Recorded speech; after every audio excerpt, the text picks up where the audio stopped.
I felt like, you know, at this point, okay, you the CEO of the label, you know what I'm saying? You might as well just sit both of us down and figure it out. That ain't happen. That ain't happen. That ain't happen because it was just like, nah, it ain't no handicap shower, baby. Like, it's not.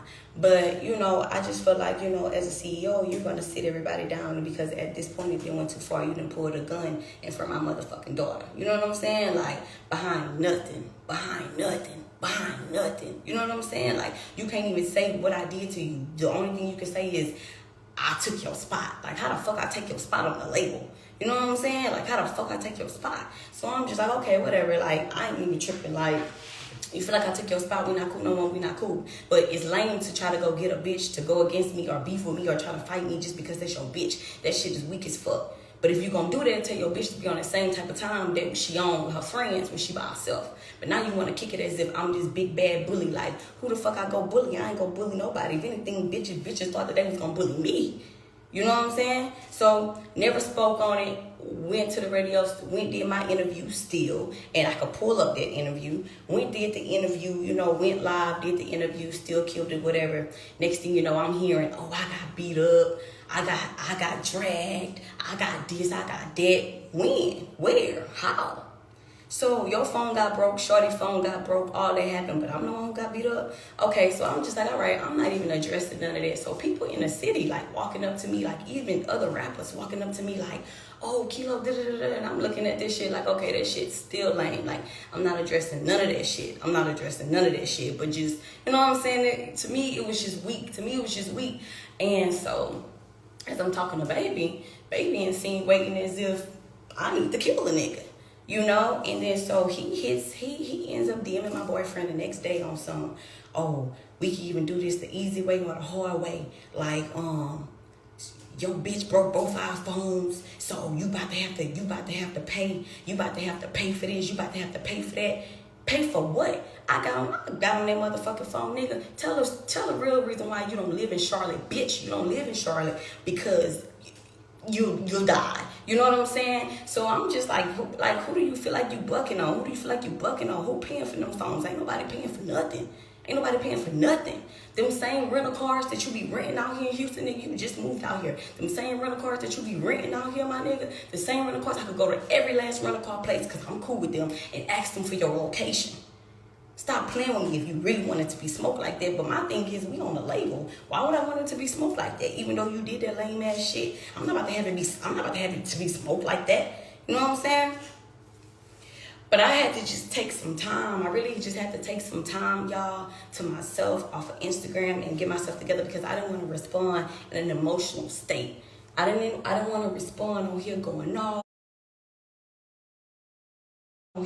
off, cursing, crying, bashing people, because there still ain't no hate train for me anyway. I'm not on no hate train. Y'all can still support whoever y'all want to support. But that's why everything stayed quiet. That's why ain't nobody ever said nothing, because you pulled a gun on your own label, mate, behind some beef that you created, behind some bullshit that you started, and behind somebody that act like they was gangster and they really wasn't cut like that when they was by themselves. You know what I'm saying? So, and I'm still to this day, I'm not no bully. Still to this day, this is my first time talking about it. You had your mama DMing me. You had all your homegirls DMing me, asking me where I was, but I'm the one who got beat up. Ain't nobody even got no fight.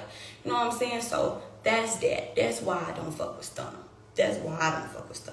As far as the label, I just feel like I'm not even on here to bash the label because a lot of good stuff came out of it. You know what I'm saying? A lot of good stuff came out of me being under the nigga. Like, you know what I'm saying? First time ever going to the BET Awards. You know, I met a lot of people. So I'm not going to say, like, it just was a bad thing. Like, I feel like Baby is a really good CEO when he's in CEO mode. But when he's in artist mode, you know, you just for yourself. And I'm not gonna lie, like, I gotta take accountability too. Like, me, when I signed, I didn't know about nothing. I didn't know how to drop a music. I didn't know how to drop music like being signed. I didn't know, like, okay, you can still do whatever you wanted to do. Like, I didn't have no management the whole time. I never had management. I would really just I really signed to him for guidance and to know what to do because I didn't know what to do. You know what I'm saying? So I'm really whole time, reason why I really wasn't dropping, you know what I'm saying? Reason why I wasn't dropping music was because I was following a lead. Like, you know what I'm saying? I was waiting for a nigga to tell me when to drop. Now, should I take accountability for that? Yes, I need to take accountability for that because at the end of the day, I should have still had my own team. I should have still had my own shit going on. But I'm not gonna lie, I signed thinking I'm gonna learn a lot, which I did learn a lot. Like, I learned how to write my own video treatments. Like, you know what I'm saying? I learned all of that. Now, the cons from it was like my first Rolling Loud, before I went on stage, probably like an hour or two before I went on stage, I was told that I was an ain't shit artist. I was told that I don't work hard enough. I was told that I wasn't good enough. So imagine, it's me in my hotel room. It's me, my dancers, day dance coach, and my DJ, and I'm in that bitch bawling my eyes out because a motherfucker that I look up to, my own CEO, just belittled me and told me how much of an ain't shit artist I am. And this is my first Rolling Loud. You know what I'm saying? This is my first Rolling Loud. So I'm still getting dressed, still trying to smile for the camera and be cute and do all of this, you know what I'm saying? And it just really fucked me up because so everybody just telling me like, it's cool, Kilo, just keep going. So I get on stage, you know what I'm saying? Ain't none of my team there. Ain't nobody there with me. Ain't nobody was there with me. The only people that was there with me was my DJ, the people that did my hair, and the dancers. And I'm on stage with that replaying in my head, back and over and over,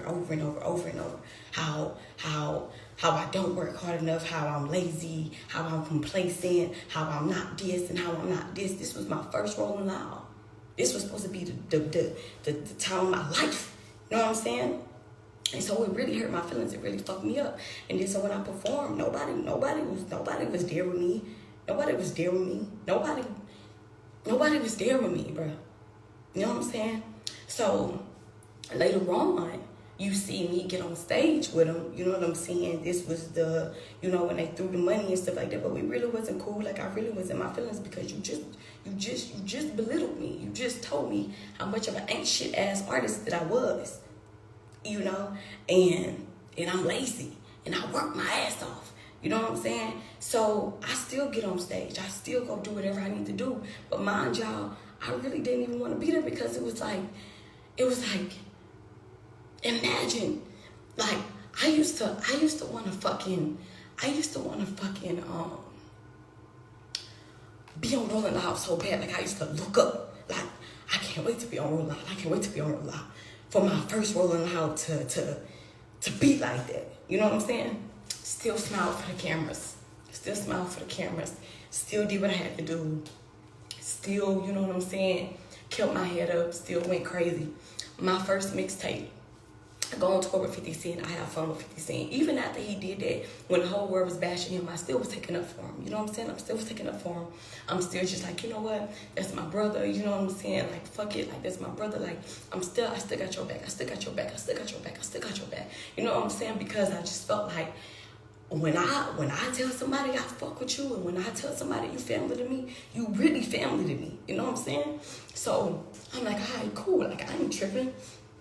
I'm going to still support you. You have to DM me and tell me, like, hey, chill out on taking up for me because we got a different agenda for you. But mind you, that's how y'all know I really was in the nigga corner. So it's time. I go on the road with 50 Cent. I have fun, all of that, right? It's time for me to drop my tape. And I'm asking, like, what we gonna do? Like, what we gonna do for my tape? Like, what we gonna do? Like, what's the ideas? And everything is getting left on me. Like, I'm like, how we gonna roll it out? Like, I don't wanna just drop my tape. How we gonna roll my tape out? Like, how are we gonna do this? And that's how come on that tape, it was more melodic songs than rap songs because that's where I was mentally at that time. Mentally, I kind of was just like out of it. Like, I wasn't getting no help. Like, I'm hitting them up every day. Like, what are we gonna do? I scheduled my own photo shoot for the cover art. I'm asking for ideas for the cover art. It was never done. I scheduled my own cover art shit, paid for it, got my hair done. got my makeup done. Said that this is how I want it to be done. You know what I'm saying? Like, I still did it by myself. And I need to stop crying because this is why it took me so long to get on here, because I didn't want to fucking cry, because I'm not crying behind shit. Fuck it. Okay. Did the cover, finished the cover art or whatever, and finished the cover art, and I fucking was ready to just drop the tape. You know what I'm saying? I'm ready to drop the tape.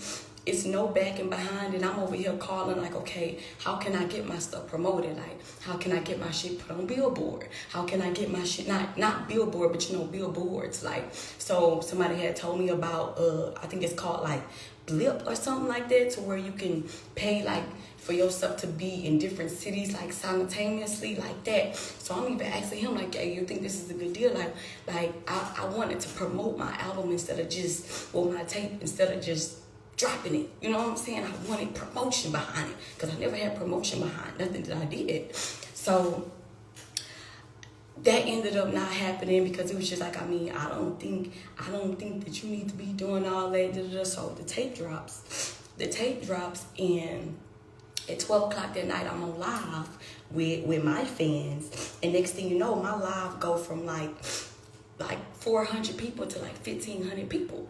And so I'm just like, what the fuck going on? People bashing me, thinking that I'm in his crib when he getting into it with Danny Lake. I'm in my own house, you know what I'm saying? So at 12 o'clock when that happened, my whole tape was overshadowed. Everything was, I couldn't even really promote it because everybody's bashing me from that. He texted me like, oh, I can't even help you promote your shit because you know all this shit that's going on social media, but I just feel like you knew that your artist was dropping at 12 that night.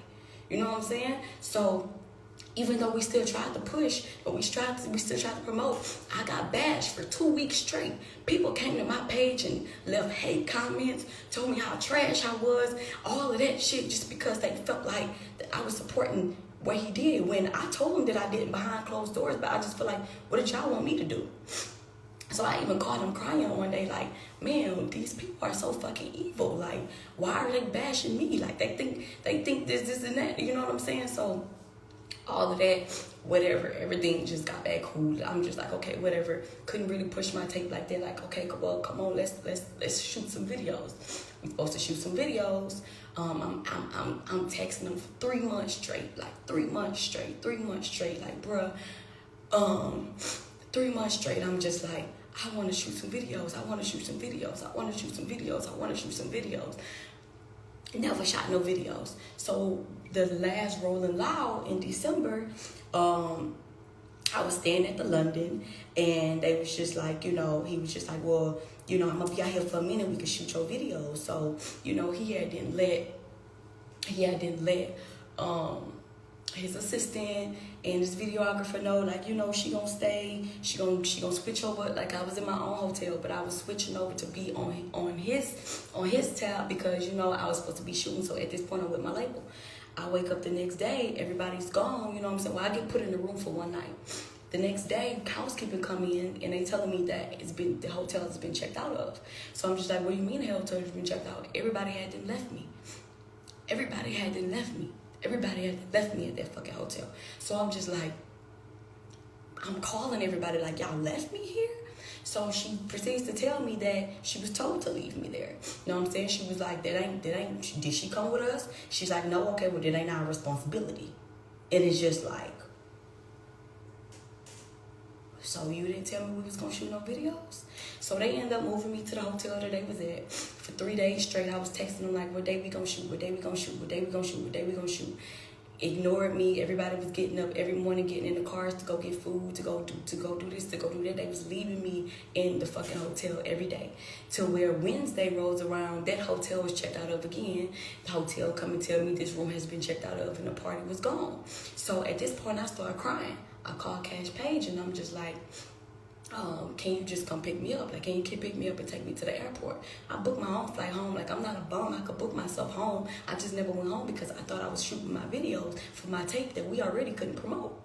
So I called Cash Pay. She come pick me up, and she take me, you know, we went to go eat, and then after that, I caught my flight, and I went home, you know, and then still after that, a couple of weeks later, his birthday came up. I still went and supported the birthday party, even though I was feeling how I was feeling, and that's when he basically just told me to my face on why he didn't support me no more, why he didn't do this, why he didn't do that. And he just felt like I would tweet too much, like I would tweet like my feelings too much, or I'm too green, you letting the world know too much what's going on with you. Like, say so if I was having a bad day, and I'd just be like, I guess I gotta do everything myself. He'll feel like that I'm trying to throw it at the label, but it's just like, I do have a boyfriend, you know what I'm saying? Like, I do have siblings that I argue with. I do have a family. Like, I could be talking about anything, but he'll take it as if I was talking about the label. So I had made this freestyle, and the freestyle I was talking about Stoner. I'm just like, niggas on my own label showing me, hey, I took the stairs, I ain't talking about crazy, I don't want your spot, I ain't taking your place, just have emotion, I'm trying to be great. He took that as if I was trying to bash the label, as if I was trying to take the label down, when you knew that I wasn't talking about the label. You knew that I was talking about Stoner. And so that made him, he told me that made him stop fucking with me too. Like, why the fuck would you be saying this shit about this and about that? But I didn't say that my label was fucking with me, fucking over me. I was saying that the nigga on my own label was hating on me, because it was true, you know. And I feel like as an artist, you talk about, you know what I'm saying? You talk about what are you going through in your songs. You know what I'm saying? That's what you talk about. But when I did it, it was like, oh no, you going against the grain. You gonna be over there, then stay on that side. And then so ever since December until now, I've been operating as an independent artist. I didn't get no backing. I didn't get no love. I didn't get none of that, just because I said that in the motherfucking freestyle. You know what I'm saying? And it was just like some little other shit, but I really don't even care to go that deep. You know what I'm saying? But it's just like, I didn't do anything for the business to be fucked up. You know what I'm saying? I didn't do none of that shit. And I'm not coming on this bitch as, oh, start a hate train and, oh, feel sorry for me. No, like, because one thing about me, I rap. I can rap for real. I could drop a freestyle right now. I write my own raps. I could learn choreography in 3 hours. You know what I'm saying? I got the energy. I know how to perform. And you know, it really hurt my feelings, because if you really know me and if you was really around whenever everything was all good, I was repped out. It wasn't nothing you could say to me. I worked my ass off. I stayed on this bitch all the time. You know what I'm saying? And I ain't never got on the internet and said none of that shit. Even all the way down to my first Rolling Loud, when that shit broke my soul. That shit broke my soul. That shit broke my soul to be told that I was lazy and I was complacent and I didn't do shit as a fucking artist on my first Rolling Loud. That shit fucked me up. Imagine you being on stage, bruh. So I still didn't get on the internet. I never got on the internet. When the gun was pulled on me, I didn't get on the internet. Nobody ever asked me, was I okay? It's hella shit that I done went through. Police didn't pull Dracos to my face when I'm with y'all. I done got in shootouts with y'all. I never got on the internet. But now I'm the op. I'm the op because I said that in my rap. I'm the op because I want to tweet like, damn, I'm doing everything by myself, when I was. So, you know, like, I don't care if a motherfucker try to paint me as if, oh, well, you just really whack, and that's why shit ain't. I'm not whack. The songs that I was making, the motherfucker ain't want me to make rap songs. The motherfucker wanted me to go pop. So I'm listening to you. I'm listening to a motherfucker that I look up to. You know? So I'd rather just get this shit out the way now, so y'all can stop asking me. Y'all can stop asking me all this stupid ass shit that I'm not really mad at y'all, but so people could just stop asking me, bruh. I'm ready to just move on, drop my music, and just move accordingly. I don't want y'all to cancel nobody. I don't want y'all to motherfucking do this and do this and do that and do this, bro. Like, All I want to do is rap, take care of my motherfucking family, and do what I need to do. Even down to that motherfucking fight. Yeah, like y'all right. Even down to that motherfucking fight at the bowling alley, bro. I'm there. I'm there. I was always there. Motherfucker ain't go against y'all.